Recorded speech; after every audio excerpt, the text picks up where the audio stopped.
Shalom, peuple de Dieu, j'espère que vous allez bien. Nous sommes de retour à notre deuxième témoignage, notre deuxième partie plutôt du témoignage de notre bien-aimé David depuis le Cameroun à la France. Comment a été son parcours? Dans la première partie, nous avons vraiment parlé et nous avons écouté tout ce qu'il a dit. Bien-aimé, le témoignage était tellement émouvant. Le témoignage était tellement édifiant que certains d'entre nous ont fondu en larmes, d'autres étaient vraiment stupéfaits. Voyons la vie de quelqu'un qui était abandonné depuis sa naissance jusqu'à ce qu'il soit martyr aujourd'hui. Il a parcouru vraiment des moments très difficiles. La famille l'a abandonné, mais il avait en lui cette détermination de réussir. Alors il s'est battu. Il a visité les pays tels que le Nigeria. Ensuite, il est allé au Niger. Au Niger, ça n'a pas été facile à cause de la frontière qu'il y a entre le Niger et le Maroc et l'Algérie plutôt. C'était vraiment difficile. C'était vraiment entre la vie et la mort. Et il y a ce qu'on appelle chez les Arabes le désert. Imaginez-vous le désert où il y a la chaleur, il y a le manque de moyens financiers, il y a manque de nourriture, manque d'eau. C'était vraiment difficile. Mais le Seigneur a fait grâce à son serviteur. Il a pu traverser du Niger à l'Algérie. De l'Algérie, il a pu traverser, il est arrivé au Maroc. Au Maroc, ce n'était pas facile. Et près d'une fois, deux fois, trois fois, à la quatrième fois, il a pu traverser la troisième clôture du Maroc, de l'Espagne plutôt, et il est descendu en Espagne. Et c'est de là que nous, étant chers auditeurs, nous nous sommes arrêtés. Mais dans cette deuxième partie, nous allons écouter son témoignage. De l'Espagne, comment a-t-il pu faire pour arriver en France? Comment a-t-il pu faire pour entrer dans la Rose-Croix? Quelles ont été ses pratiques mystiques? Et comment il a connu le Seigneur?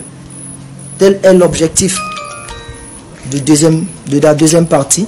Donc, quel que soit ce que tu fais, bien-aimé, je t'encourage à venir nous suivre, à venir écouter ces témoignages. Donc, sur ce bien-aimé, nous allons vous présenter le témoignage. Et à cela, j'aimerais saluer mon bien-aimé, frère David. Comment allez-vous? Je vais très bien. J'espère que vous allez bien. Vous êtes apte pour la deuxième partie? Que le Seigneur bénisse. Asseyez-vous. Merci.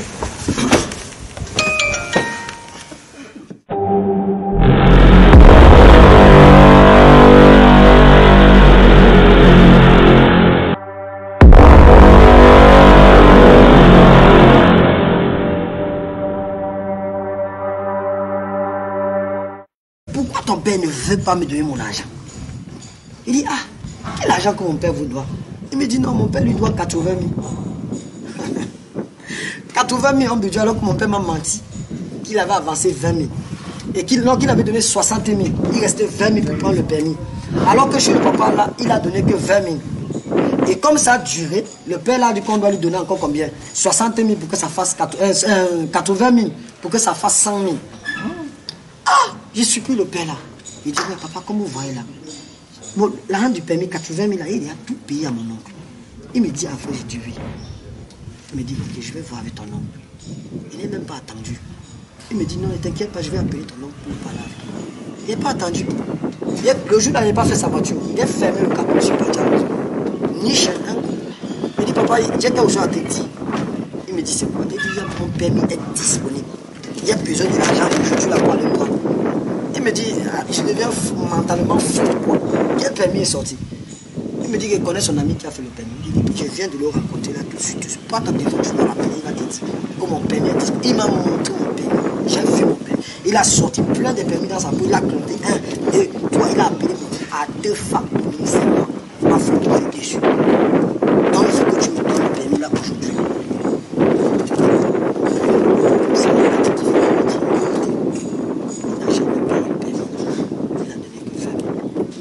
J'ai l'argent que j'ai récupéré mon permis. J'ai regardé mon oncle comme ça, il dit celui-ci c'est un sorcier. Il ne sait plus quoi il peut faire. Je pars donc supplier le père là. Il dit à papa, comme vous voyez, je peux me battre encore, je me donne 60 000. Et puis je pars à la maison. Je prends 40 euros, je le donne. Vous croyez qu'il devait me donner mon permis là, tu ne peux pas me donner. Tant qu'il n'y a pas les 20 000 à me donner. Dieu a fait grâce, c'est comme ça que j'ai récupéré. Je suis fatigué un peu. C'est un peu le détail que moi j'avais oublié. Alors, concernant mon voyage, quand mon papa a craché sur ma mère, et tout ça, je marchais et tout, j'avais tout le parchemin. Alors, comme j'avais l'intention de voler 600 000 chevaux chez mon cousin qui construit la maison, un dimanche, mon ami me dit, on va là à l'église. Il faut qu'on prie avant que tu parles. Et pas dans à l'église. Non, pas catholique, les golo-golo. Les églises réveillées. Il m'amène là-bas.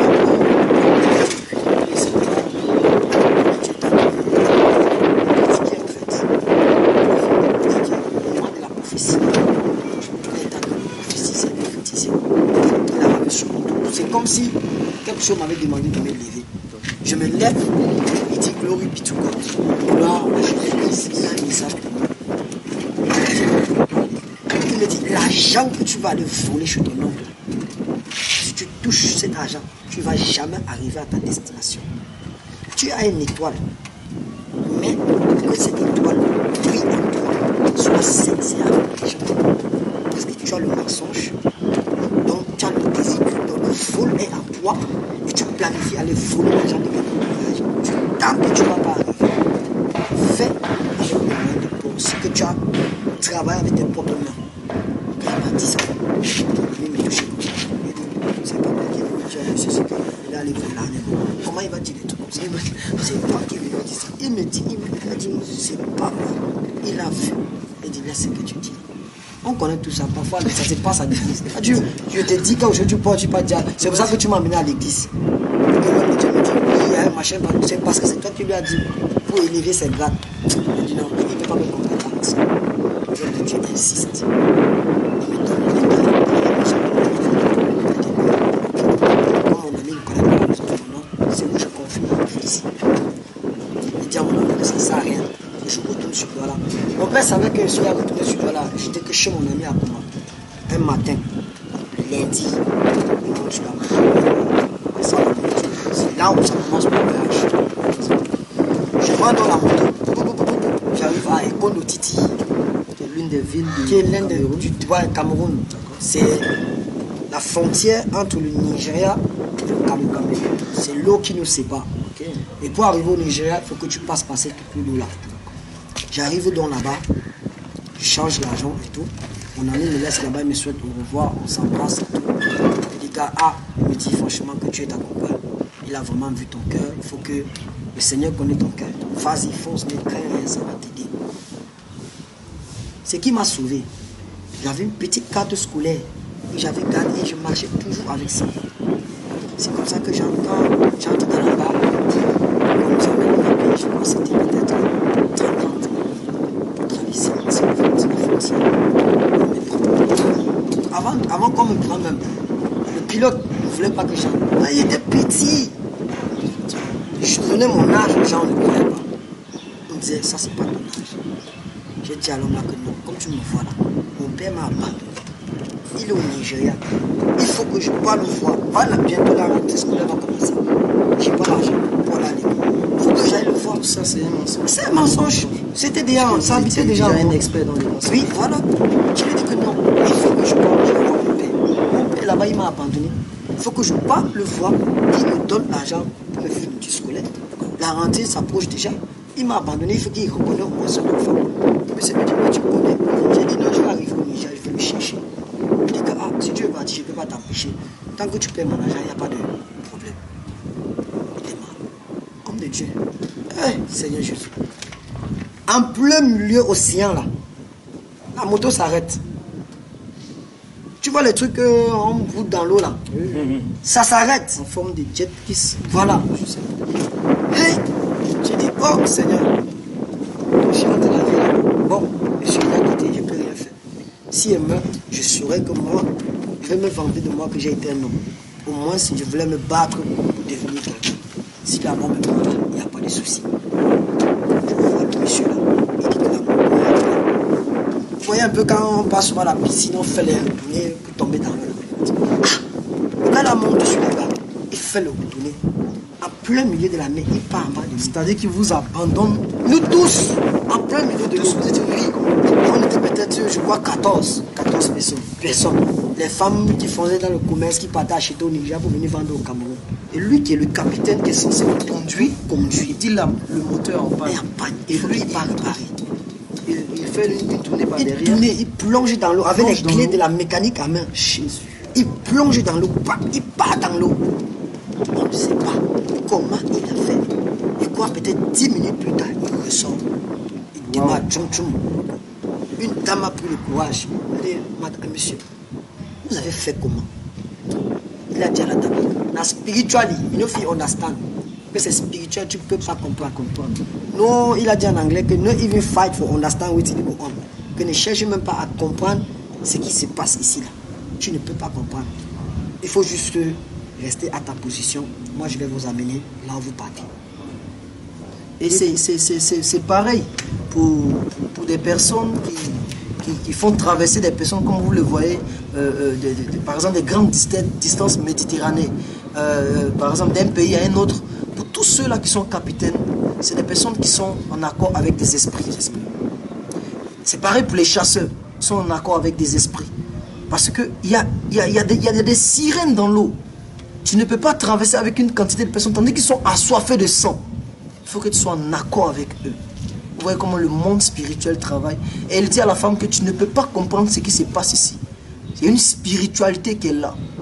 Alléluia. Et tout cela a servi à son serviteur de comprendre le mystère jusqu'à ce qu'il devienne chrétien. Allons-y. Alléluia. Donc, du coup, quand il démarre, on arrive, quand on veut déjà arriver proche, près du Nigeria, les forces de l'ordre du Cameroun nous interpellent. D'accord. La marine nous ramène encore loin vers la frontière de Ekondo Titi et le Cameroun. Ah! Avec toute la distance qu'on a parcouru, là, ils nous ont encore ramené dans leur camp. On nous a fait sortir, on est monté dans leur bar. On contrôle tout le monde. Pourquoi tu voyages? Tout le monde s'explique. Pourquoi tu voyages? On arrive à monter. Et puis on suit. Mon père n'a jamais pris soin de moi. Ma mère souffre. Il faut que mon père, je ne vais pas chercher mon père. Il paye aussi ma scolarité. Et heureusement que je suis tombé entre les mains d'un Dominique et quelqu'un qui parle ma dialecte. Quand il a pris ma photo, ma carte d'identité, il a reconnu le nom. Il n'a rien dit. Il a juste souri. Quand je lui ai dit ça, il a dit tu me manques à qui? Regarde-moi bien dans les yeux, tu me manques à qui? Il dit tu pars, il me demande, il me pose la question, tu pars où? Dis-moi ta vérité que tu pars en aventure. Je peux rester ici, mais ne me manque pas. Il dit non, il ne part pas en aventure. Je ne pars pas en aventure. Moi, il m'avait cherché. Il dit pas toi, ça ne m'appelle pas à deux femmes. C'est à moi que tu mens. Quand il m'a appelé par mon nom, donc il a prononcé mon nom à ma dialecte quoi. C'est où je suis que c'est un Bamileke. Effectivement, on venait du. Après je lui ai dit que non, voilà, j'aimerais le parler toute seule. D'accord. Là maintenant il n'y a plus de cachotterie. Il n'y a plus de cachotterie. Il m'amène à côté. Son chef, parce que lui aussi il était un gradé. Il était un gradé, mais il y a un autre, il y a deux armées en fait. Chaque personne dirige son côté. Ceux qui nous ont arrêtés, ils nous amenaient pour venir les confesser. Eux qui nous ramènent. Donc du coup, je lui ai dit à papa, comme tu vois là, je suis un enfant qui a souffert. Donc, je lui ai donné les détails de ma vie. Il me dit, ouais, petit, il ne peut pas t'empêcher. Beaucoup de tes amis sont passés ici, ils ont réussi. Peut-être toi aussi tu pars, tu peux réussir. Il a dit, comme tu vois là, tonton, il n'y a pas de mentir. Je suis en train d'aller en aventure. Mais il y a peur de dire que, si on m'a posé la question là, je ne pouvais pas dire ça parce que je peux arriver là-bas, on me fouille. On prend mon argent. Comment est-ce que je vais fonctionner? C'est pour ça qu'il a dit que non, il m'avait cherché mon père. Il me dit non, ne t'inquiète pas, je savais déjà. So, il me dit que non, je vais demander au capitaine, on va te laisser là-bas, tu vas partir. Il m'a donné son numéro de téléphone. Il m'a dit s'il y a une nuisance, c'est ça? Une nuisance, oui. Soit sur un problème, en coup de route, voilà. Appelle-moi sur ce numéro, je vais parler avec la personne. C'est comme ça qu'alors le pilote il nous reprend dans la barre. On part jusqu'à ce qu'on arrive au bord de l'eau. il coste, tout le monde sort, je sors aussi. La police nigérienne me prend, contrôle des papiers, je leur montre ma carte d'identité scolaire et tout. Je leur dis que non, je viens pour prendre ma scolarité et tout. On me laisse passer, comme si rien n'était. On me dit que non, il faut que je parte d'abord quand même dans leur bureau. Il y a le carnet de vaccins que je dois prendre pour contrer la rougeole. Je pars donc, je donne mon... C'est pas qu'on te pique, hein. Tu achètes juste. Tu pars là-bas, il te met le tampon, top, c'est fini. Tu payes ton argent, je crois que c'était 2500. C'est comme ça que j'entre maintenant au Nigeria. Il y avait une maman qui comprenait ma dialecte. Tout ce que je disais là-bas, elle comprenait. Mon capitaine, elle m'a donc pris. Elle m'a dit qu'elle va m'accompagner jusqu'à là où je vais prendre le bus pour entrer au Niger. Elle me prend. L'hôtel où j'ai dormi, elle a dormi à côté. Le matin, quand une maman qui vous a aimé. Ouais, qui m'a aimé, qui m'a pris comme ça. D'accord. Elle ne me connaissait pas, moi aussi je ne la connaissais pas. Okay. Le matin, elle m'a fait à manger, on est parti, on m'a mangé et tout. Je voulais payer, elle m'a dit non. C'est elle qui a pris soin de moi et tout, etc. Elle m'a amené maintenant là où il y a les bus qui voyagent pour le Niger. C'est comme ça qu'on me prend dans le bus. J'entre dans le bus, je pars, arrivé, contrôle, police, bip, bip, bip, bip, bip. Tout le monde, en fait, descend tout le monde jusqu'à moi-même. Contrôle un par un. On arrive, moi, il montre ma pièce d'identité. Tu pars où il dit que non. Toujours le mensonge. Je m'avais cherché mes parents. C'est comme ça que je mentais. Alors quand on me prend, quand il me laisse entrer, je monte dans la barque maintenant. On avance jusqu'à la frontière du Niger. Quand j'entre en Niger, c'est où la vraie galère commence. Je crois qu'il me reste encore peut-être Pas grande chose. 50 000 ou 100 000 comme ça, un truc comme ça dans mes poches. Là, on m'a laissé là-bas. Je ne savais plus comment je vais faire. J'étais toute seule, abandonnée à moi toute seule. Je ne sais pas s'il n'est pas à gauche, s'il n'est pas à droite, mais j'ai quand même le truc à main. Voilà. Est-ce qu'il essaie de lire alors? Est-ce qu'il essaie de me repérer alors? C'était ça le problème. Je regarde, ça me regarde. Je regarde, ça me regarde. Il n'y a pas le téléphone pour appeler mon ami. Il n'y a pas le téléphone pour appeler mon père. Personne. Il dit, ah, donc je vais rentrer alors, je vais faire comment? Contrôle des voitures qui viennent, le deuxième cas qui vient. Il voit les différentes communautés plaques qui viennent à gauche et à droite. À gauche et à droite. Il dit, hey, donc je ne suis pas seul. C'est où je rencontre maintenant David. On l'appelait Davido. Il s'appelle David, mais on l'appelle Davido. C'est un musicien. C'est où je le rencontre. Il vient vers moi. Il me dit, ah petit comme ça tu parles. Et il dit, gars, toi aussi tu parles. Il me dit, moi je suis un majeur, il n'est pas en aventure. Il dit, moi-même là, je suis majeur. Il dit, non, c'est pas possible. Il dit, si elle te dit mon âge, peut-être elle dépasse en âge. Il me dit, non, c'est pas vrai. Je lui ai dit que bon, je ne vais pas te dire mon âge, mais moi, je sais que je ne suis pas mineur. Je m'en fais en aventure comme toi. Il me dit, je sais où il part. Il dit, non, je ne sais pas. Il me dit que, mais tu as le parchemin. Je dis, oui. Il prend le parchemin, regarde, il dit, regarde, on est ici. Maintenant, il faut qu'on entre en Algérie. Non, il faut qu'on entre à Tamaracet. Prendons le bus. Il dit, on va faire comment? Il n'y a plus d'argent pour avancer. Il dit, non, j'ai encore l'argent ici chez moi. Il me dit, combien? On a compté, je crois que c'était peut-être 80 000 ou 100 000. Ça pouvait le suffire, lui et moi, jusqu'en Algérie. C'est en Algérie que mon argent est fini. Il me prend donc, on continue l'aventure jusqu'à ce qu'on arrive en Algérie. Sain et sauf. Pas de complications, rien du tout. Au moment de traverser le désert du Niger pour entrer en Algérie, c'est un film. Comme les films qu'on tourne, voilà. Changement de guerre là. Ah! J'arrive à la frontière. On me montre là où on a dit les gens. Les cadavres et tout. Et dans le désert. Venez m'écouter très bien ce qui se passe. Je mets la main sur la tête et dis, oh Seigneur, je pars. Je pars. J'ai commencé à paniquer. J'ai commencé à paniquer. Tous mes pieds, il y avait. Donc l'habit que j'ai porté sur moi là, le sac que j'ai amené, les vêtements là, avec les chauds là, tout ça j'ai abandonné. Il fallait porter maintenant qu'un seul habit. Tu as ton bidon de 5 litres d'eau en main, sans blague. Parce que si tu n'as pas l'eau, il n'y a personne qui te donne l'eau. Soit tu pisses, c'est le désert. Voilà, soit tu pisses, tu bois. Sinon, tu ne peux rien faire. Alors, on arrive maintenant au désert. On traverse tout. On entend la police. Nous tous, on a sauté dans un trou bien profond. Donc, c'est un trou qu'on avait creusé qui sépare le Niger et l'Algérie. On est tombé dans le trou là. Personne ne peut sortir. On est obligé de faire quoi? Les escaliers. Un par un, superposer l'un et l'autre, attraper. C'est comme ça. Comme moi, j'étais léger, dernier dans le trou. Parce que l'autre qui va passer, on va le descendre, maintenant il va prendre, on va le tirer. C'est comme ça que quand les policiers sont partis, on m'a fait sortir, on a traversé, on a marché, jusqu'on arrive à la première ville d'Amarasset. On a soufflé. L'Algérie, Tamarasset, c'est l'Algérie. On a soufflé un peu. Ah. Nous, on dormait, nous. Là-haut, la nuit arrive. On dort là-bas.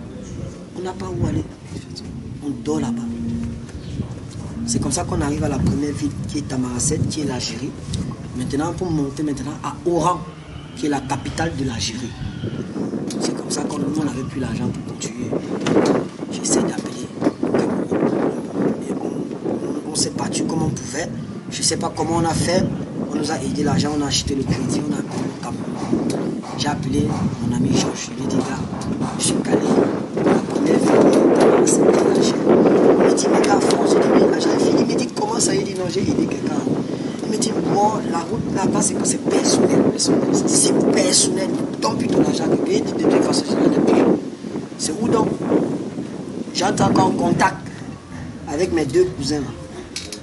Mais Lyon même. Il a dit que bon, ici là, il ne peut pas avoir honte. Il peut qu'il demande l'argent. Même si comme ils veulent me tuer, il n'y a pas de souci. Il veut quand même demander l'argent. J'appelle, je dis, tonton, comme tu vois, voici ma situation, je suis dans telle vie. Il me dit, bon, moi, un imbécile. Tu pars où? En Europe. Avec quelle éducation dans la tête? Tu peux faire quoi là-bas? Rentre travailler dans mon garage. J'ai des pays. J'ai dit, ok, j'ai compris. J'appelle mon oncle, celui qui est ingénieur, qui travaille, qui construit les maisons. Il dit, pas mon oncle, mon cousin. Il dit, tonton, voici la situation. Pardon, j'ai besoin de l'aide, de 50 000 pour avancer. Il m'a dit qu'il n'a pas l'argent. Il appelle mon père. Parce que mon père n'avait pas de mes nouvelles. J'ai appelé mon père, il a entendu ma voix. Il a crié. J'ai dit, papa, non, calme-toi, tout va bien. Il a commencé à coucher.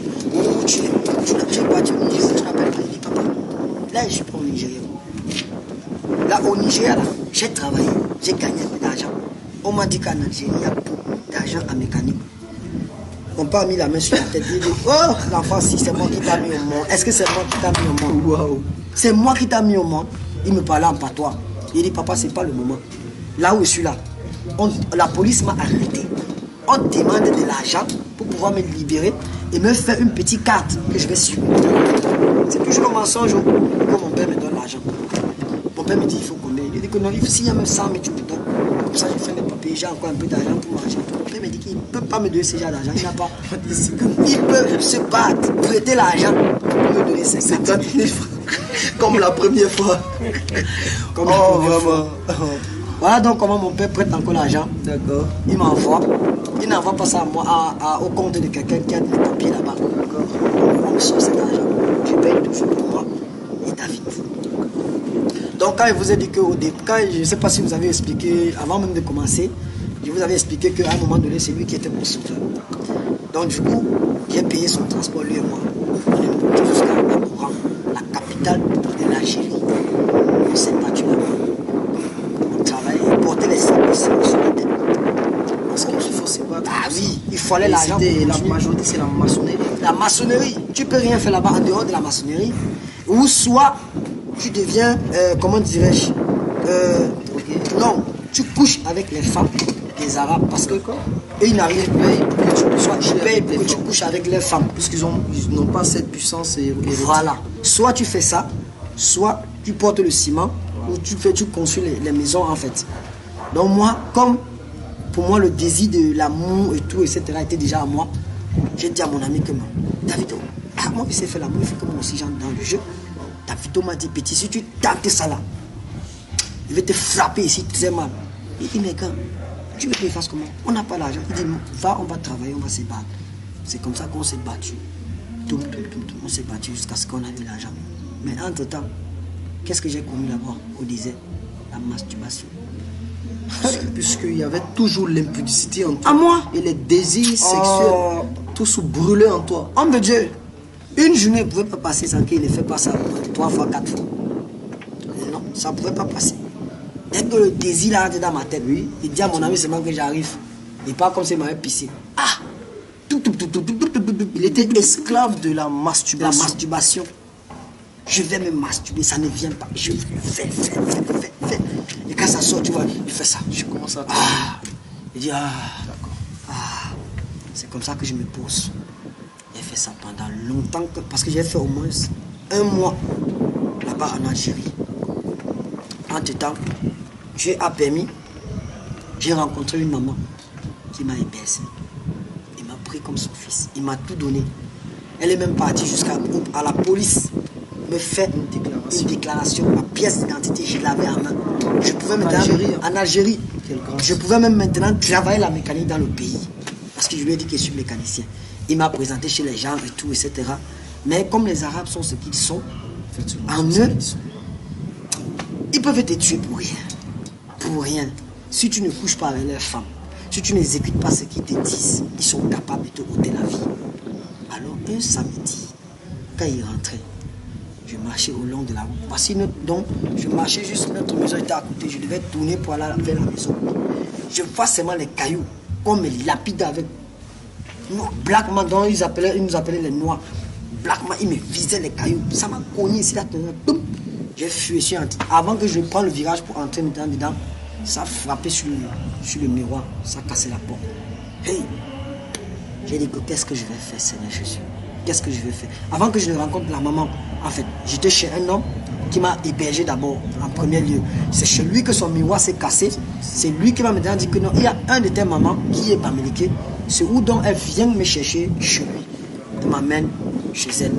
Après, elle me dit que non, ici, là, il ne peut pas te mentir. Il ne peut pas vivre avec toi. Parce que ce que tu vas voir, ça ne va pas te plaire. Moi, je ne fais pas ça parce que je n'ai pas le choix. Parce que j'aime. C'est parce que je n'ai pas le choix. On a une aventure. Donc, ça veut dire quoi? Elle couchait avec les hommes. Elle faisait le fait. Donc, elle pouvait blanchir l'argent. Elle pouvait être receleur. Quelqu'un qui part devant pour frapper les blancs et prendre l'argent. Donc, on l'utilisait comme une femme, quoi. Elle partait, elle prenait l'argent.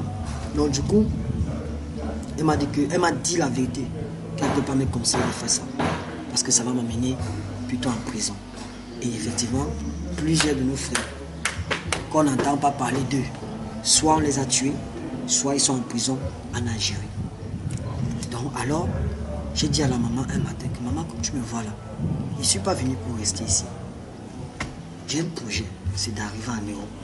Il me dit, mon fils, pardon. Je ne vais pas te voir mourir, tu es trop jeune. Tu as tout l'avenir devant toi. Je vais me battre. Je vais chercher l'argent. Je vais te donner un capital. Retourne au Cameroun. Tu travailles, tu ouvres ton garage, tu fais un petit truc. J'ai dit, ok maman, j'ai compris. Le ok là, c'était juste pour la rassurer, quoi.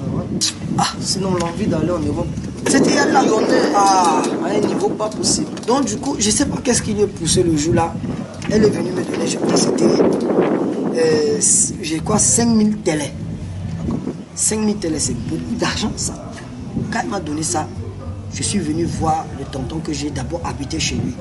Je lui ai dit, tonton, maman m'a donné un peu de l'argent, je vais partir en aventure. Il me dit, petit, tu es vraiment déterminé. Je dis oui. Il a sorti encore 1000 francs. Il m'a donné, ça faisait 6000 télés. Mon ami Davido, il m'avait déjà abandonné parce que je ne sais pas comment il a fait.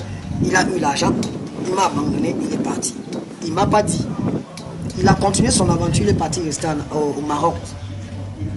C'est comme ça maintenant, on me met dans le groupe des gens qui devaient faire la traversée du désert. Parce que là-bas, vous ne prenez plus la voiture. Vous allez prendre la voiture, partir jusqu'à la frontière. Vous n'arrivez même pas à la frontière. On va vous laisser à quelque part où vous allez marcher, même peut-être aujourd'hui jusqu'à demain, pour arriver au désert. Donc c'est comme ça qu'on nous a déposés. On a marché. Tous mes pieds ici là, c'était devenu gros comme ça là. Je voyais comment mon pied ne faisait qu'enfler. On marchait, je vois, on a enterré quelqu'un.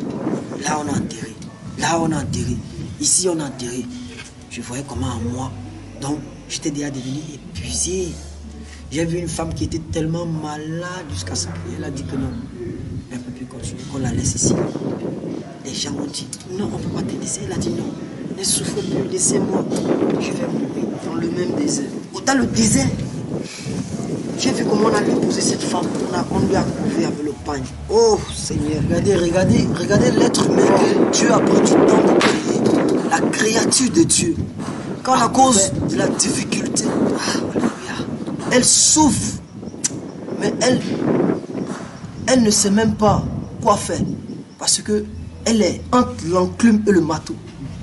C'est-à-dire de là à l'instant, elle meurt. Et personne ne peut la sauver dans ce désert. Personne ne peut te sauver. C'est chacun pour soi. Il n'y a plus à faire des... Elle a donc insisté que non, il faut qu'on la laisse ici. Elle ne peut pas supporter. Parce qu'en réalité, elle ne pouvait plus marcher. Et la personne qui le portait était aussi fatiguée. On est obligé de la laisser. Elle a demandé qu'on la couvre, on lui a couvert. Elle est restée essoufflée, on lui a laissé. Donc on ne pouvait plus continuer avec elle en fait. Et le guide nous a dit ceci. La personne qui fait film, on la bat. Donc toi qui es avec nous, tu n'as pas le droit à la parole. Tu ne dis rien. Tu le dis, personne ne se plaint. Voilà. Personne tu ne dois pas te plaindre. Tu ne murmures pas. C'est lui qui pourrait s'approcher. Le guide donne seulement l'ordre. Tes propres frères finissent avec toi. Parce que tu as une occasion de chute pour l'aventure. Donc c'est comme ça que moi étant fatigué, j'ai serré le cœur. J'ai avancé. Je buvais l'eau. J'ai avancé. Qu'est-ce que je mangeais? Le pain sec et la sardine. C'était ça ma nourriture. Petit comme ça, j'avais gardé. On est parti jusqu'à ce qu'on est arrivé maintenant. Voici le désert qu'il voit là. Voici l'Algérie, voici le Maroc qu'il voit devant moi. Traverse alors. Tu vois la police comme ça, entourée partout. Tu entends seulement... On tire, balle réelle. Mes frères qui sont là, qui me regardent, ils peuvent témoigner, ils vont vous dire. La frontière de l'Algérie. L'Algérie, Maroc. Parce que les deux pays déjà ne s'entendent pas. Ils s'entendent pas, oui. Ça. Tu entends. Wow. Et on me dit, moi, il va traverser ça. Il dit, papa, il va retourner. Le guide a dit, si je vous vois encore ma bouche, on finit avec moi. Aïe. Je suis resté comme ça. Il dit, oh Seigneur, aide-moi. Qui m'a envoyé. De toutes les façons, j'ai pris le choix. Vie ou mort. J'ai pris le courage. J'ai dit, on va foncer. C'est comme ça qu'on nous fait descendre dans un trou. Tu vois, un peu comme comme une tunnel.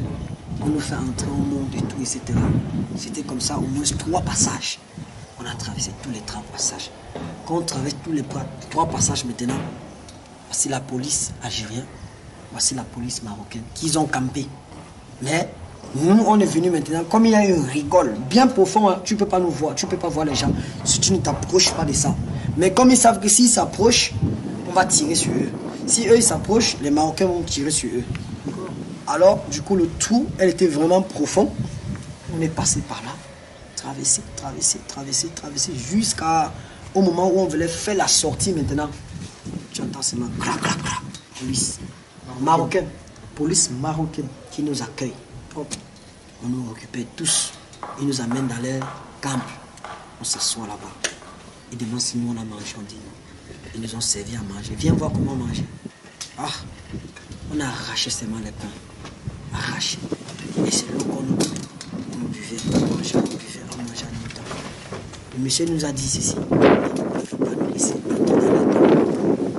Demain matin, là, ils vont aller nous laisser à la frontière algérienne qu'on retourne. On arrive, ils nous prennent la nuit, aux environs de 3 heures et quelques. On roule dans la nuit. Tu vois pas le chemin, comment est-ce qu'ils ont fait, comment est-ce qu'ils t'ont pris. C'est l'obscurité, tu comprends. Eux seulement connaissent.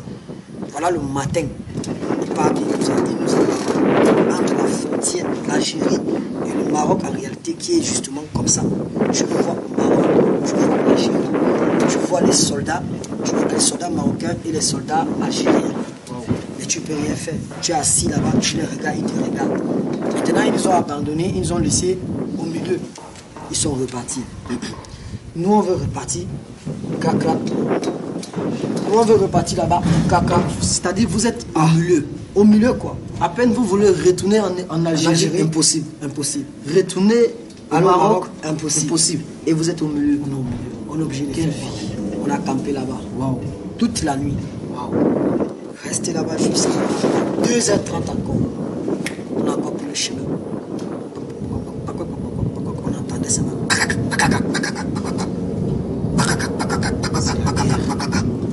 Et c'est où le guide nous dit, là où on va passer là, il faut qu'on soit très très vigilants. Parce que 3 ont déjà reçu la balle. La Donc là-bas, on ne doit pas marcher. On va ramper avec le ventre. Imagine la distance qu'il y a à ramper. C'est comme ça qu'on a réussi à ramper, jusqu'à ce que le Seigneur a fait grâce. On est entré au Maroc, à Oujda, la première ville du Maroc, Oujda. C'est comme ça qu'on arrive à Oujda. Tout le monde était joyeux et tout, etc. On n'avait plus de peur, on était émus. Parce qu'il y a aussi une liberté. Voilà, il y a une liberté là-bas. Les Marocains, normalement, eux, ils sont accueillants. Ils sont vraiment accueillants, ils ont vraiment de l'amour. Ils sont chaleureux. Voilà, chaleureux. Ils nous ont accueillis, on nous a donné des robes, ils nous ont donné des vêtements pour s'échanger et tout, etc.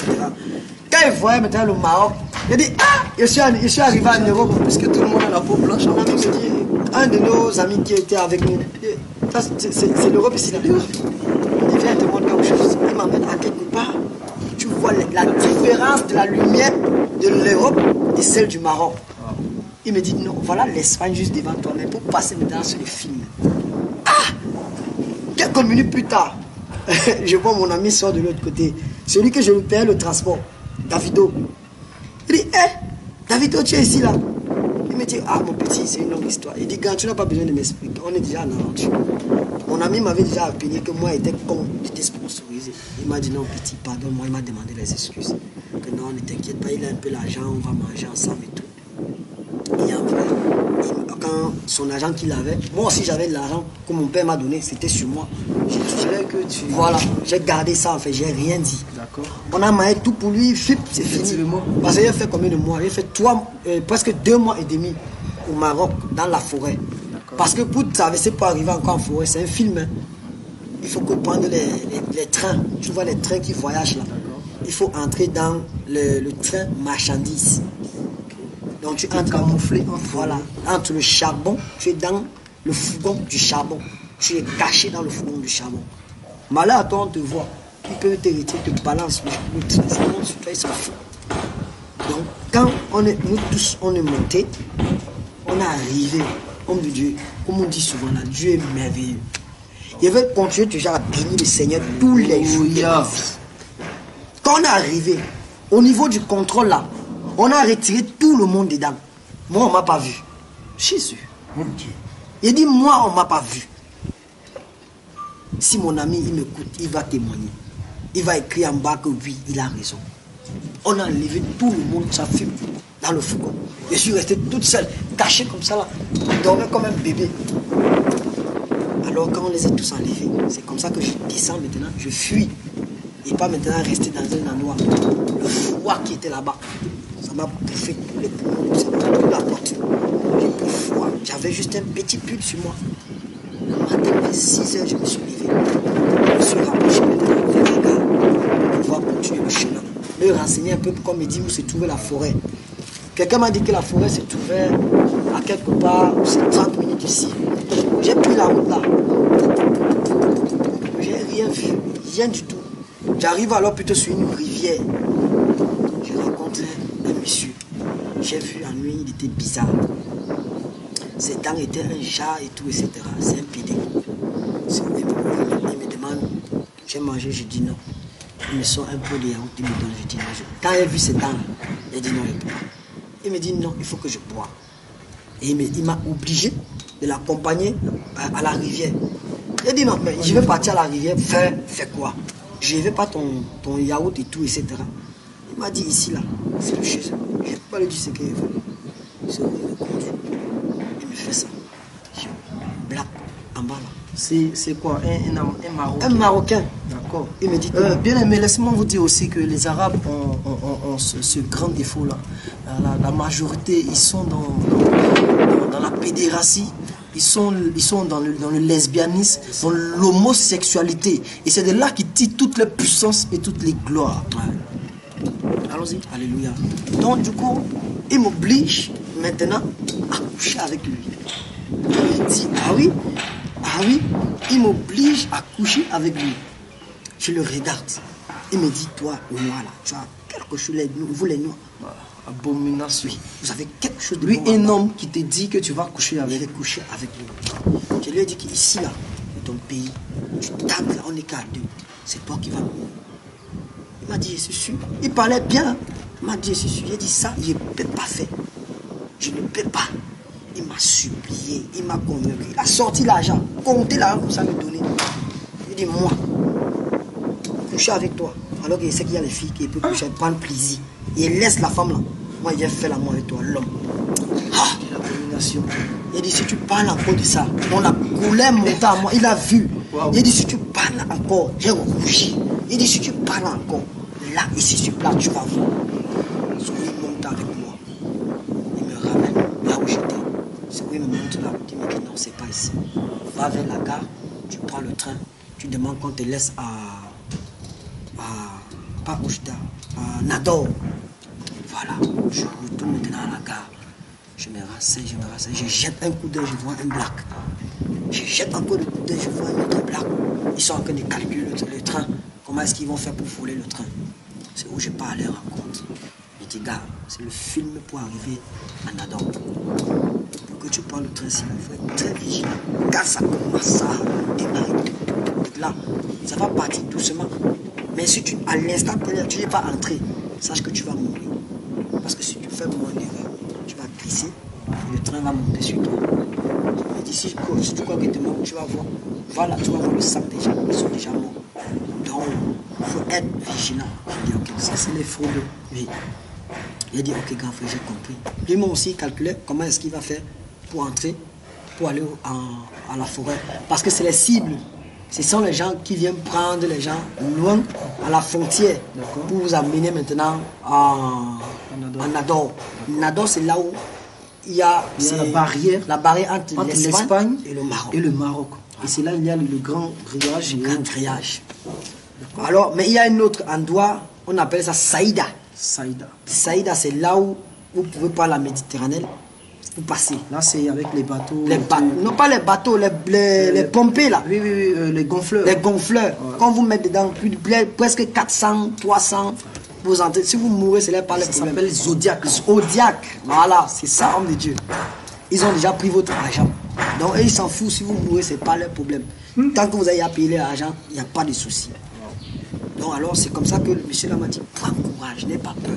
Quand tu vois, boum, sache déjà qu'il est déjà en plein départ. Donc quand j'ai entendu poum, j'ai commencé à trottiner aussi derrière. Parce que au moment de monter, soit la police peut te taper, tu tombes, ou soit tu accroches ça et tu te caches, tu t'inclines. Jusqu'à ce qu'à un moment donné où il ralentit, là tu montes. Parce qu'au moins il est en pleine vitesse, tu ne peux pas monter dedans. C'est impossible. C'est impossible. Donc c'est comme ça. J'ai commencé à marcher derrière. Quand j'ai vu qu'il voulait prendre la vitesse, c'est où je saute aussi, j'arrête maintenant, je me coste. Ils étaient déjà montés aussi. Ils se sont accostés de l'autre côté, moi j'étais de l'autre côté. On est parti. Mon petit, il dit oui. Tu es là? Il dit oui, gars. Oh petit, il y a confiance. Il y a confiance, petit gars. Excuse-moi, c'est de la même nationalité, ce sont des Camerounais aussi. L'autre était Camerounais et l'autre était Malien. C'est le Camerounais qui nous parlait en fait. Voilà, de ce ton-là. Il dit mon petit, il y a confiance. Oui, petit, je suis sûr de toi. C'est comme ça que je m'accoste. Il me dit ne crains pas, hein. Ne sois pas pressé pour monter. Attends jusqu'à ce que tu vas bien ralentir. Quand il va en ralentir, là tu vas entrer. On est parti jusqu'à ce que quand il était presque proche d'une autre fille qui l'a accosté. C'est où je monte maintenant, j'attends. On se couvre avec la bâche. Qu'on ne voit pas parce qu'il y a toujours contrôle. C'était la nuit, hein. C'est où je me couvre, je me cache. On part jusqu'à ce qu'on arrive maintenant dans la ville de Nador. Descends alors pour monter à la forêt. C'est encore notre film. Oh. Ah oui. C'est encore notre film. Si tu n'es pas rapide déjà, laisse tomber. Il y a les balles mêlées partout. Voilà, nous sommes à notre rubrique de témoignage. Et là, présentement, nous sommes encore avec notre frère David, baptisé David, qui vient du Cameroun, qui est camerounais d'origine, mais qui vient de la France. Voilà, et là, il est encore dans le parcours de comment il a fait depuis le Cameroun, avec un parchemin, aller à l'île d'Orado, aller en Europe. Vraiment, c'est pas facile. Imaginez-vous combien de pays il a affronté. Et là, actuellement, il est au Maroc. Et comment faire encore du Maroc pour aller en Espagne? Alléluia. Sans plus tarder, nous allons continuer. Allons-y. Alors, donc, du coup, c'est comme ça qu'on arrive dans la ville de Nador. Je descends, il vient m'embrasser, il dit, oh mon petit de confiance. Mais la première chose qu'il demande, petit, tu as là, sur toi. Il dit quel argent? Il me dit, petit, il ne va pas te mentir. Il y a le doigt de terre. Tu ne paies pas le doigt de terre, on va te faire retourner. Ou soit on te pousse à la police t'arrête. J'ai dit, ok, quand j'ai compris. Il me dit, petit frère, il va te dire, je tombe à tes dos, il va garder sur moi. Sinon, là-bas, on va prendre, on va te fouiller, on va tout prendre. Et pas, il est écouté, tant con aussi, il est sorti là, il ne le connaissait même pas, rien du tout, rien. Là, il était quand même dans le bras droit du Tchémou. Voilà. Donc, du coup, il me montre comment est-ce que je vais passer. Quand on arrive devant la police, on est trois. Pendant que les policiers sont encore devenus vers nous, chacun ses papiers. Voilà comment la police est encore devenue vers moi, on est encore devenus. Ils étaient nombreux. Hein. Maintenant, il y a les papiers en fait. Pour traverser, il faut que tu sois vraiment rapide. Sauter. Si tu sautes, même ça te pique. Ne reste pas.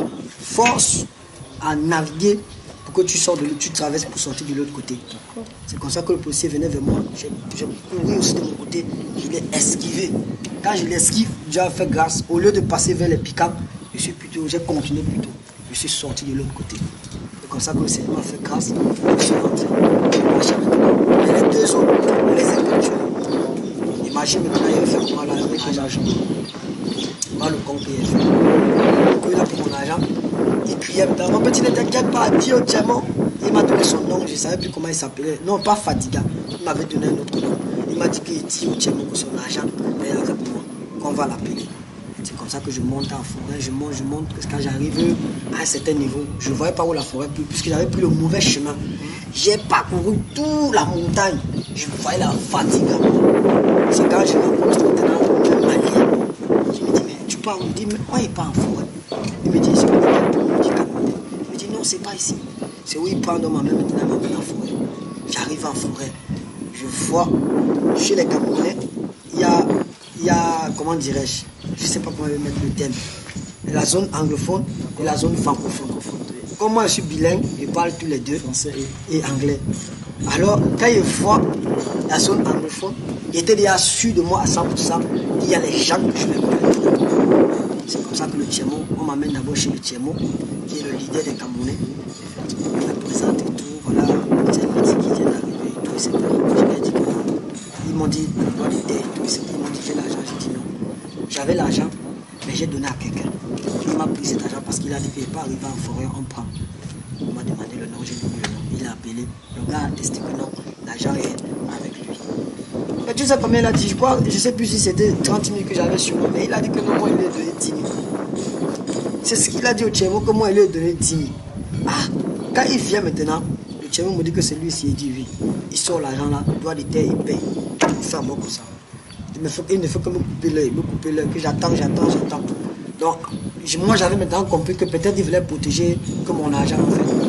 Quand on finit la présentation et tout, il me demande que je vais rester où? Francophone ou anglophone? Il a dit que non, il va d'abord aller saluer les anglophones. Moi, je ne sais pas pourquoi il y avait tellement la confiance que peut-être je vais trouver mes frères anglophones. En ce temps, mon ami Davido là, il était resté lui au Maroc. Il n'a pas pu voyager comme moi, puisqu'on les a arrêtés en train. On les a tous enlevés. Lui, il est resté, moi, je suis arrivé. Puisque vous êtes d'abord tous au Maroc, mais lui, il est resté dans l'autre ville. L'autre ville. Et toi, tu es à l'extrémité, en bordure de l'eau. C'est ça. Je voyais déjà l'Espagne face à face devant moi comme ça. Voilà. C'est ça. Donc, du coup, je pars maintenant vers la commune anglophone, et tout, etc. Je vois les gens qui m'embarquent. Oh, mon petit, tous les gens qui connaissaient à moi, là où j'ai grandi. J'ai vu des grands frères qui ont déjà vécu le village natal. Tu as vu, si je comprends, tu as vu des personnes que tu connaissais, ils étaient déjà grands. Ils étaient déjà grands. Et là, tu les vois maintenant vieux. Ah, incroyable. Ah, fait là-bas, l'autre, j'étais même choqué quand j'ai vu l'autre. Parce qu'on nous avait dit qu'il est aux États-Unis d'Amérique. Oh, ah, j'arrive là. Il est au Maroc. J'arrive là, je le c'est comme ça, plusieurs personnes aujourd'hui, on n'a pas de leurs nouvelles. Oh, tu attends qu'il est aux États-Unis, il est au Canada. Bien aimé, il est caché. Soit entre la frontière de l'Algérie, soit entre la frontière du Maroc, soit entre la frontière du Niger. Et c'est comme ça, à cause de l'aventure. Vas-y, tu t'es vraiment choqué. Alléluia. Quand j'arrive, je vois certains de mes grands frères. Pape, les cheveux sur la tête. Tu vois les ongles. Il dit, eh Seigneur, j'espère que moi, clochards. voilà, j'espère que je ne serai pas aussi comme ça. Après, on me dit qu'il y a le Tiemo qui veut me voir. J'arrive dans le bunker. Je le vois. Il dit Barros. Parce que c'est son nom qu'on l'appelait. Grand Barros. Dans le village, vous étiez. Oui. D'accord. À Kumba, là où je suis né. D'accord. Je le vois, je dis Grand Barros. Donc, je me suis fondé tout de suite en âme. Quelqu'un qu'on me disait qu'il est aux États-Unis d'Amérique. C'est lui qui est devenu le chef de toutes les gangs. Ah! Il m'a dit, petit frère, hey, Andek. Il t'a reconnu? Il m'a reconnu. Il me dit, Andek, ici, là, c'est les États-Unis d'Amérique. Quand l'histoire complète, Jésus, ça descend. Il dit en anglais, Tok for Wakaman, Remain for Wakaman. Ça veut dire quoi? La parole des Benguis reste avec les Benguis. Wow. Ça veut dire quoi? Tout ce qui s'est fait entre nous, ça reste entre nous. Je lui dis, tu le communiques bien. Je suis resté comme ça. Plus tard, je vois encore un autre grand qui vient. Oui, je le connais bien. Il me dit que, voilà, mon frère, ici, c'est les gens que tu connais très bien. On est solidaires. Il m'a envoyé plusieurs lots. L'autre sur l'autre, l'autre sur l'autre, l'autre sur l'autre. J'étais le plus petit, non? Mais il m'aimait bien. Il ne voulait pas que quelqu'un me touche, rien du tout. Quand il lui a dit qu'il y a quelqu'un qui a pris mon âge, même pas 5 minutes, il s'est levé là-bas. Protégé. Tchamo, on a pris l'argent des anglophones. Tu ne savais pas. Toi, tu es Tchamo des francophones. Je suis Tchamo des anglophones. C'est vrai que c'est toi qui nous coiffe. Mais chacun doit respecter la hiérarchie de son côté. Dès qu'on a pris l'argent de mon petit, il lui a dit que non, on n'a pas ça. Puis là, ça m'a protégé. Mouf, la main qui m'a giflé. Il m'a dit ici. Waouh, waouh. T'as donné une claque. Il m'a plutôt donné une claque. Il me dit, il ne veut pas ça ici. Là. Qui donne ton... Il a d'abord pris pourquoi? Pour quel droit? C'est où il vient, il sort là, il me donne. Tu sors là, encore 5 minutes, il lui donne. Rappelle-moi, homme de Dieu, rappelle-moi la terre, là, le lieu, là, comment on appelle ça? Le lieu même, ça s'appelle Nador. C'est une forêt. C'est une forêt. C'est-à-dire, dans cette forêt, il y a des gangs. Les gangs francophones et les gangs anglophones. Maliens, Sénégalais, États-Unis, et tout, etc. Alléluia. Tout le monde. Wow. Donc, il y a toutes les communes. Wow. Les Bambara, les consorts, etc. Et viens voir comment on vit là-bas. On mange comment? On cotise, je crois, 50-50. Non, 50-50. Oui, 50-50 dinars. C'est beaucoup pour faire manger. D'accord. Quand on rassemble tout ça, ça donne peut-être même, je ne sais pas, 1000 dinars ou 2000 dinars. On paye à manger. Plein. Mais on ne peut pas où? On mange où? Tu vois la bouteille qui est dans, je ne sais pas, dans une rigole qui a vécu longtemps. D'accord. Tu déchires, tu laves. C'est là-bas qu'on te sert ta sauce. On tourne le couscous, on met en main. Tu manges. C'est comme ça que nous on vivait. Ah oui, c'est comme ça que nous on vivait. Alors, Dieu a fait grâce. Le premier jour que je suis entré, on devait aller essayer à la barrière. J'avais pas... Qu'est-ce qui me gratte à la tête? J'avais pas encore l'expérience. Rien du tout. On m'a dit le lendemain, à 3h, on sort. 3h, on sort, il est dit. Ton frère me dit, petit frère, ne t'inquiète pas, ça va. C'était la première fois essayer la barrière. Et la barrière, c'est la frontière, c'est la barrière entre le Maroc et l'Espagne. Et c'est 7 mètres de hauteur, fois 3. C'est-à-dire 21. Ouais. Non, 7 mètres, 7. Donc 3 fois. Ah d'accord. Première barrière, deuxième barrière et troisième barrière. Avant d'atteindre même la première barrière, il y a une balbelée qui est entourée que moins de reste, ça te déchire. Que ce soit le corps. Balbelée, c'est le fil de fer. Les fils de fer, c'est ça. Donc alors, ce jour, on arrive, on nous sort le cibleur, qui sont déjà partis cibler, voilà où on va se coster. On vient, on nous prend. Parce qu'on avait trop peur des anglophones. Nous, on était puissants plus que les francophones. On a d'abord commencé par nous, pour nous conduire. On nous amène tous, parce qu'on vient se camper maintenant. Tu vois, tu restes là. Tu vois la barrière devant toi, comme ça. Tu vois la police qui passe. Et on est obligé de rester là-bas. Jusqu'à quelle heure? Parce qu'on nous retire d'abord à 22h30. On va rester là-bas jusqu'à 3h ou 2h. Pendant que les musulmans, non, jusqu'à 5h du matin. Pendant que les musulmans partent pour prier, pendant que les Guadjas civils, ils retournent maintenant au camp pour qu'un nouveau groupe revienne. C'est en ce moment que nous on frappe la barrière. Et puisque la garde n'y veille pas 24 sur 24, mais il y a un petit écart. C'est ça. L'écart de change, où l'autre groupe vient passer avant l'autre groupe. Ouais. Donc c'est en ce moment que vous... Nous on pénètre, on frappe. Donc du coup, durant ce moment, il y a une distance quand même.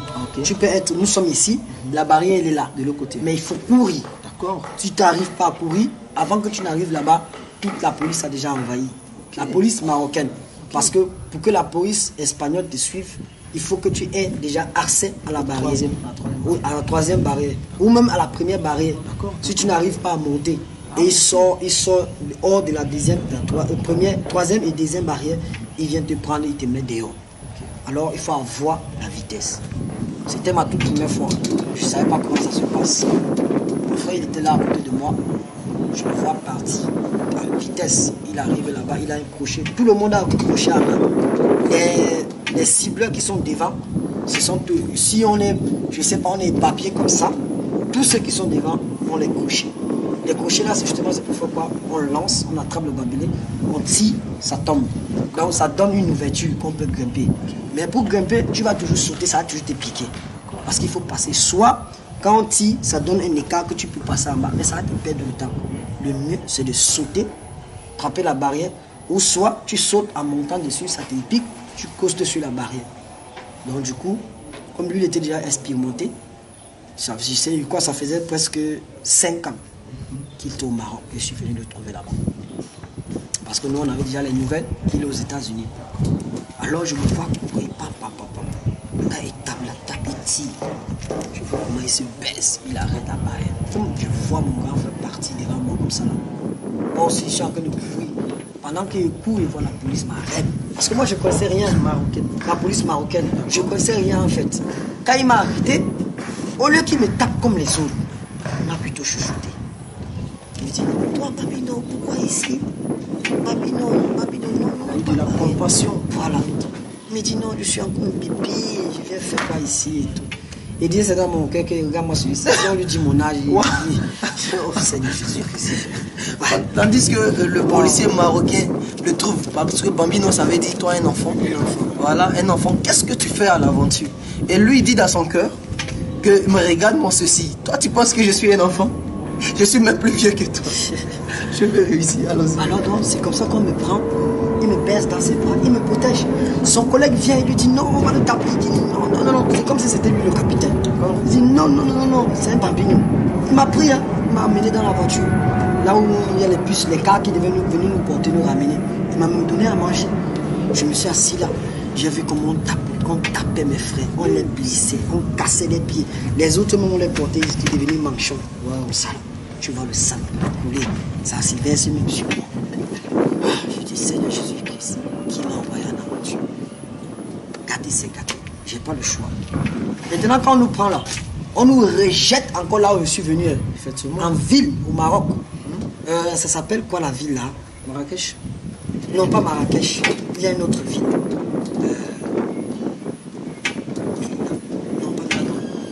Non, Nador, c'est la forêt. C'est la forêt. C'est la forêt. Aïe. Moi, on appelle encore la ville là. Donc, on nous jette encore là-bas. Il faut recommencer, tourner encore un autre film. Mais quand on nous laisse là-bas, on avait déjà loué. Ils avaient, parce que moi, ils venaient juste d'arriver. Ils avaient déjà loué leur maison. Ils restaient là-bas, ils ont leurs femmes, des prostituées qui partent et couchent avec eux, ils donnent l'argent et tout, etc. Celui qui n'a pas l'argent maintenant, il part, il peut rester même là-bas pendant 2 semaines. Il part coucher avec les femmes des Arabes et tout, on lui paye. Parce que c'est pas toi qui pars faire, c'est le monsieur qui t'appelle. Il te dit, tiens, peut-être voilà 2000, voilà 3000, va coucher avec ma femme. Parce que moi, je suis plus performant.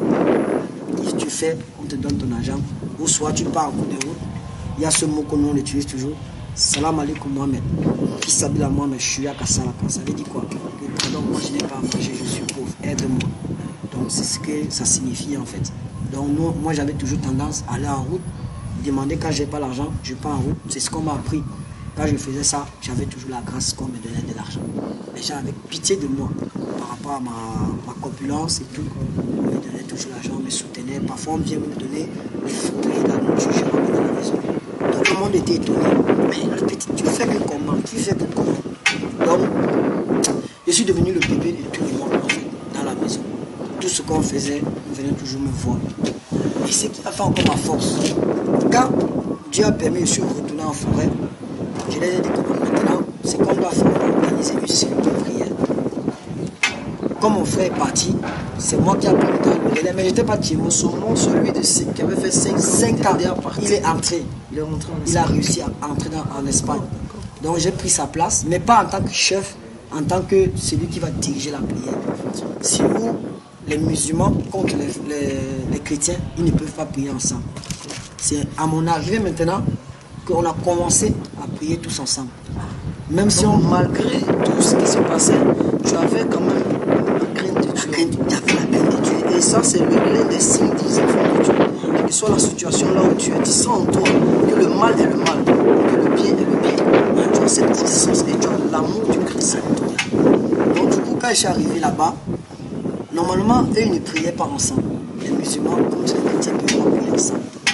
Mais une fois qu'on a fait un rassemblement, j'ai dit au Tiemo, celui qui m'a accueilli, que par contre, moi j'aimerais d'abord qu'avant que vous adressiez la parole, permettez-moi que je prie d'abord pour tout le monde. Il m'a dit, ah, comme tu sais que chez nous, les musulmans, ils ont un accent là. Il m'a dit, ah, toi, tu veux prier, nous on est musulmans, toi tu es chrétien, tu veux prier quoi? Non, on ne peut pas. C'est où les gars ont insisté que non, laissez-le quand même prier. Je sais pas, ce jour, le Seigneur m'a fait grâce. J'ai prié. À partir de ce jour, il m'a nommé comme, je sais pas, comme coordinateur de la prière de toute l'assemblée, toute la commune, ce soit musulman, chrétien. Voilà, c'est moi qui m'en ai. Toi, tu disais une seule, c'est ça. Donc, c'était pas ma force, c'était la volonté de notre Seigneur Jésus-Christ en fait. Alors, quand j'ai fait ça, parce qu'on est resté encore à peu près un mois avant de réfléchir si on va aller taper la barrière en fait. Donc, durant les 1 mois, j'étais tellement aimé en forêt. J'avais pas d'argent, je souffrais pas. On me donnait à manger, on préparait à manger pour moi. Si par exemple, dans notre commune anglophone, on n'a pas à manger, on m'amène dans la commune francophone, on me donne à manger. Il était devenu le chouchou du Tiemo. Parfois même il retient l'argent, il me donne, il m'envoie même, va payer telle chose, tu viens. Le reste dans mes poches. Donc c'est comme ça que j'avais cet amour en fait, que Dieu a mis dans le cœur des gens, de m'aimer. Donc, la deuxième fois qu'on devait partir à la barrière, j'étais avec lui, le Tiemo même. Il m'a dit, le coordonnateur. Voilà, il m'a dit, prends courage mon petit. Tu es venu la première fois, on a vu ta rage, le premier jour à la barrière. Tu es parti jusqu'à ce que tu as même voulu franchir la première barrière. Mais il y a les autres qui sont arrivés, n'ont jamais vu ça. Mais toi, tu as pris ce courage. Mais cette fois-ci, il ne va pas te laisser. Il faut que tu passes parce que tu touches même les 2 ou les 3 barrières, ou tu entres même. Lui, ça ne lui dit rien. Son problème, c'est que tout le monde réussit. C'est comme ça que Tiemo me prend. On a organisé. On part à la barrière. C'est la première fois, ma première fois, j'ai monté 2 barrières. Tac, tac. Deuxième tac, tac. C'est la police espagnole qui m'arrête et me met dehors. On ne m'étape pas. Quand il m'arrête et me jette dehors, la police marocaine vient me prendre. Il tombe encore dans les mains d'un autre police, d'un autre crâne. Il te protège. Il me dit que pardon. Il veut que moi lui dise qui est le guide parmi nous. Il a juste besoin du guide. Il dit moi je ne connais pas. Je suis arrivé hier comme avec le mensonge. Je suis arrivé hier on m'a dit qu'il y a ça. C'est comme ça que je suis venu. Heureusement que, imagine que si c'était l'autre groupe qui était d'abord là, j'allais faire comment? Et que le chef qui m'avait protégé me connaissait. Alors, il m'a montré quelqu'un qui a les rastas sur la tête. Il m'a dit, c'est lui le chef. Non, j'ai dit non. Il m'a dit, c'est parce que tu veux pas dire la vérité. Il est parti. Il m'a laissé. Il m'a donné entre les mains de quelqu'un. Il est parti vers lui. Taper, frapper avec le couteau. Tu as vu sa tête qui perçait comme ça. Le sang a jailli. Tous mes frères, parce que lui trouve que c'est le chef qui t'a poussé. Qui nous pousse à venir faire des trucs comme ça en fait. On les a tapés, cassé les pieds, le sang partout. On nous met dans le bus, on nous ramène. De là-bas, le Seigneur fait grâce, je rentre. 3e fois qu'on part encore sur la barrière. J'arrive maintenant à la 3e barrière. Je cale. La 3e barrière, je n'ai pas pu descendre. On m'a arrêté. On m'a mis. Au lieu qu'on m'amène déjà, on m'a mis dehors. On te ramène toujours au Maroc. Toujours au Maroc. On me prend, on me baisse. On m'amène. 4e fois. La 4e fois maintenant, quand elle revient maintenant en forêt. Je suis entré dans mon bunker tout seul. J'ai pleuré, j'ai élevé ma voix. J'ai prié, j'ai pleuré, j'ai prié, j'ai pleuré, j'ai prié, j'ai pleuré, j'ai prié, j'ai pleuré. Après, je vois seulement, il y a un collègue qui me tape. Il me dit, pardon, il veut confesser. Il dit, ah, tu veux confesser comment? Il me dit, non, il a envie de confesser. Ma prière est trop forte. Je dis, ah bon, il me dit oui. Et moi, je ne suis rien. Je suis là juste pour que le Seigneur fasse grâce et que nous tous sommes bien. C'est où il commence à me dire, au Cameroun, ça fait déjà presque 4 ans qu'il est là. Il ne comprend pas pourquoi il n'arrive même pas à pénétrer dans l'Espagne. Les gens viennent, ils parlent. Il conduit les gens, ils viennent, ils parlent. Il a tué une femme enceinte. Il a agressé une femme enceinte, le tuer. Prendre tout son argent. Pas une personne, pas 2 personnes. Il a tué. Ce qui lui a fait venir au Maroc, il a fui. Parce qu'il a tellement tué les gens que apparemment peut-être c'est le sang là qui s'est pris sur lui. Il m'a dit bon, il faut qu'on prie pour ça. Moi en ce moment, je ne connaissais pas moi diriger la prière. Moi je l'ai fait juste pour parler aussi comme ça. Il dit on va confier ça au Seigneur Jésus. C'est comme ça que je prends encore la prière. On prie, on prie, on prie, on prie, on prie. Après mon ami, l'autre collègue, il me tape. Il me dit que non, il faut qu'on fasse une chanson de louange et adoration. On a commencé à chanter. Chanter la nuit là, chanter, chanter, chanter, chanter. C'est où le Tchémo vient, le leader. Il vient nous annoncer la bonne nouvelle. Il dit ce soir, il y a frappe. On me dit, j'ai ressenti à moi, c'est comme si une autre force est entrée en moi. J'entendais seulement comment aujourd'hui tu pars. Aujourd'hui tu pars. Aujourd'hui tu pars. J'ai dit à les gars que gars, le tous là, ici là, on va entrer. Il n'y a plus personne qui va rester. Il me dit oui. Il a collé, il me dit petit, pourquoi tu dis ça? Il dit c'est pas moi qui fais ça. C'est pas moi qui fais. Tout le monde va rentrer, mais toi tu vas pas rentrer. Puis homme de Dieu, comme je vous dis là, comme on a celui qui avait confessé. Oui, celui qui avait confessé. Comme on est arrivé devant la barrière, avant qu'on arrive devant la barrière, il était le premier. Le premier devant la barrière, je vois tac, tac, tac, tac, tous les 3, je descends tous les 3 barrières. Je suis le premier à aller me cacher dans un je sais pas, un trou qu'on avait fait. J'entre dans le trou, je me cache. Après, je vois encore un autre collègue qui vient aussi sortir, on était à 2. Puis, tous les autres sont entrés, un par un, entrés. Tous les collègues qui est cités sont entrés, sauf lui seul qui est resté. La majorité, ce jour-là, on est entré combien? 440 personnes. 440 Jésus. On est entré. Quand on est entré, moi, ils savaient que je suis resté dehors. Parce que la police les a conduits au camp.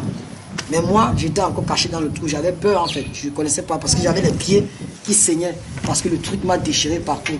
J'avais le sang qui saignait sur moi. J'étais caché avec mon ami là. Mon ami là a dit qu'il ne sort pas. Il a dit que papa, là aussi dedans là. C'est le caterpillar qui va venir m'enlever ici. Là aussi là, il ne bouge pas. Si tu veux, tu pars. Il est sorti, il est parti. Il est parti à. Il a retrouvé quelqu'un en route. On lui a conduit. Moi je montais, je quittais pour voir s'il y a les gens. Quand la barrière était totalement sec là, c'est où je suis sorti. Quand il sort, je vois un Sénégalais avec le bidon d'eau, bien habillé. C'est quelqu'un qui était déjà dans le camp en fait. C'est où il m'appelle. Il me dit non, n'aie pas peur, je suis pas policier.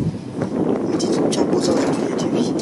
C'est comme ça qu'il me quand les autres frères qui me voient, parce que tout le monde avait pris peur que moi je suis resté. Quand ils me voient, même étant boiteux, ils se sont bondis sur moi. On a commencé à pleurer, homme de Dieu. C'était comme un film en fait. C'était comme, je voyais ça comme un film. Tout le monde a commencé à pleurer. Oh, il est là, il est là, il est là, il est là. Je ne comprenais rien. Moi aussi, je me suis fondé en larmes. On a pleuré, on a pleuré, on a pleuré.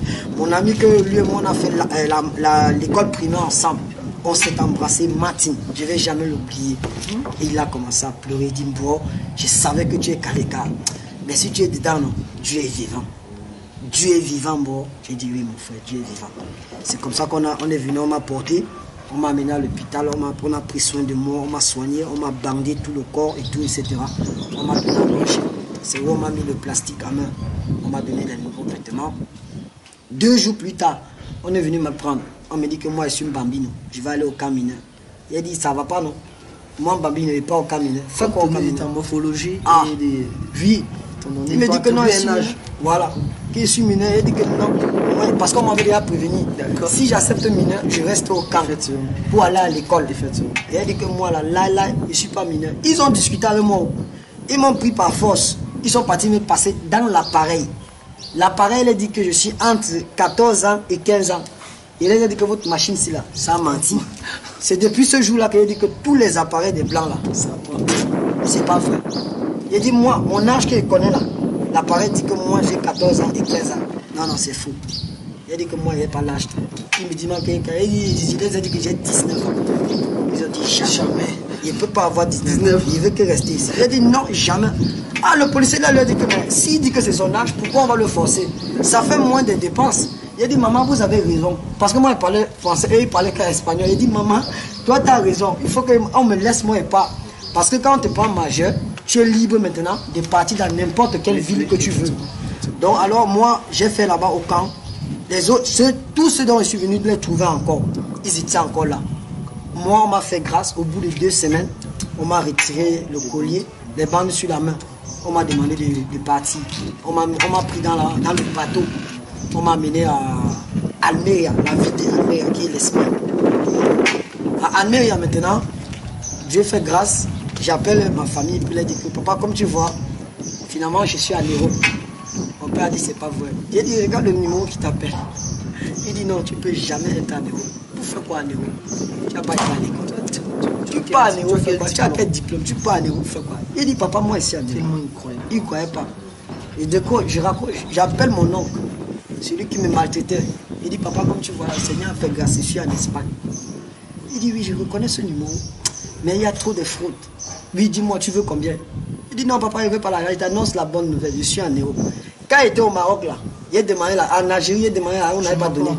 Maintenant je suis en Espagne, tu me dis tu veux me donner l'argent. Il n'y a pas besoin pour le moment. Mais après avec l'orgueil, il a demandé encore.